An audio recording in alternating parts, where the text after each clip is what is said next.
Ernest Muçi do I përkas Trabzonsporit duke filluar nga edicioni I ardhshëm. Haber TS raporton së fundmi se klubi ka vendosur përfundimisht që të blejë kartonin e shqiptarit me tipare sulmuese.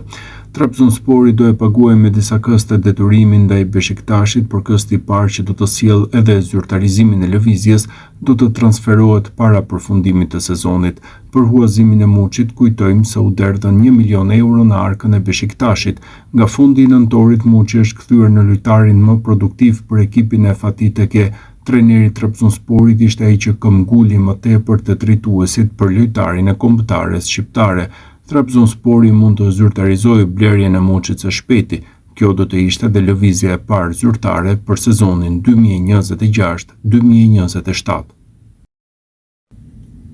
Ernest Muçi është kthyer në idhullin e ri të tifozëve të Trabzonsporit, të cilët kanë parë se si sulmuesi shqiptar në këtë sezon me golat e tij po mban skuadrën në garë për pozitat e kreut në kampionatin turk, dhe veprimi I fundit I Muçit I ka gëzuar pa diskutim ata.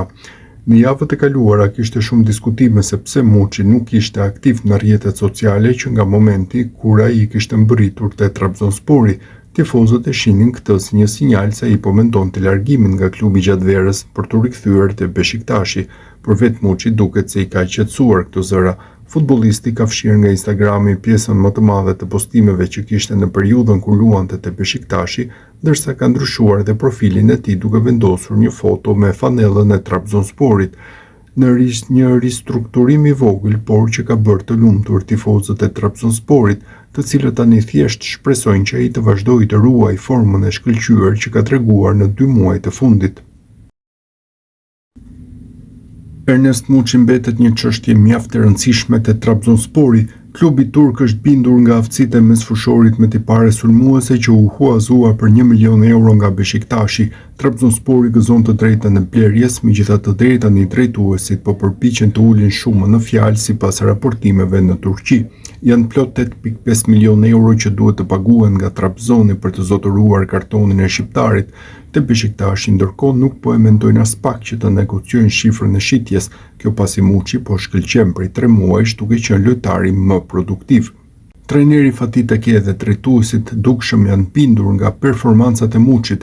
Te Beshiktashi po ashtu janë të vetëdijshëm që klubet e tjera do të trokasin në derë për të siguruar shërbimet e Muçit. Thuajse e sigurt është që në verë do të ketë një transferim të përhershëm te Trabzonspori ose në një klub tjetër. Kjo pasi kontrata te Beshiktashi përfundon në vitin 2027 dhe turqit nuk do të rrezikonin që t'u largohet pa përfituar. Ernest Muçi nuk u vlerësua asnjëherë sa duhet te Beshiktashi, për këtë dhe u huazua te Trabzonspori ku po shkëlqen. Dje shënoi ndaj Fenerbahçes dhe pavarësisht humbjes së Trabzonit, ishte ndër më të mirët në fushë. Trabzonspori pritet të paguajë 8.5 milion euro në fund të sezonit për të siguruar kartonin e Muçit. Gjatë kësaj kohe nuk ka munguar interesi nga Anglia dhe vende të tjera në Europë, ndërsa te Beshiktashi kanë filluar të pendohen. Nëse Trabzonspori e merr Ernest Muçin, ata do ta shesin atë për 30 milion euro, ishte deklarata bujshme e Bülent Uslu pas ndeshjes së djeshme.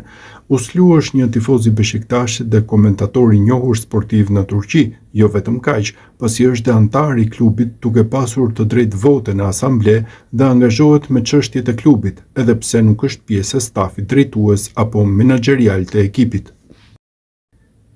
Ernest Muçi shënoi dje ndaj Fenerbahçes dhe për të ishte goli 13 sezonal me Trabzonsporin. Tashmë lojtari kombëtares shqiptare ka barazuar numrin e golave që shënonte në sezonin 2023-2024, ndërsa e niste te Legia Varshavës dhe e mbyllte me Beshiktashin.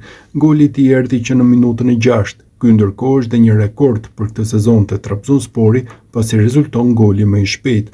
Vetëm 30 minuta në fushë ju dhan Muçit e kombëtarja në vitin 2025. Mbetet për tu parë nëse trajneri Silvinho do të ndryshojë këtë vit.